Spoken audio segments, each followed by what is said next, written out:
Officer in charge of Fire Department, Sergeant Adrian Panchu, explains that as recent as last weekend, members of the Fire Department had a challenge in reaching a burning house on time, as vehicles parked on both sides of the road hindered their operations. A lot of the times when we respond to fires at night, we do have that challenge as it relates to access. A lot of persons, they buy vehicles, they don't have a garage, so they park on the side of the road. And a lot of the times they don't take into consideration the fact that there can be an emergency and a bigger vehicle might need to pass, so they barely leave the minimum for a regular vehicle to pass. And we have that challenge. Sometimes we have to be honking the horns and so forth, and persons have to come out of the house to remove those vehicles. And when that happens, it actually delays our response time, and at the end of the day, sometimes it causes persons to lose their entire homes. Officer Panchu is appealing to drivers to be mindful of where they park their vehicles, noting the possible effects on emergency vehicles and first responders. He says while he understands that need for vehicle owners to park closer to home,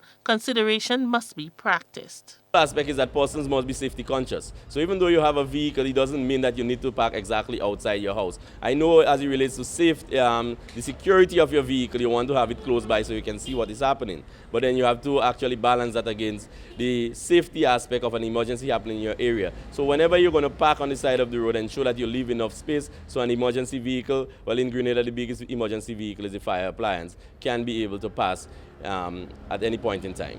Meanwhile, the officer pointed out that the traffic department is continuing its effort in dealing with the issue of derelict vehicle on the side of the roads.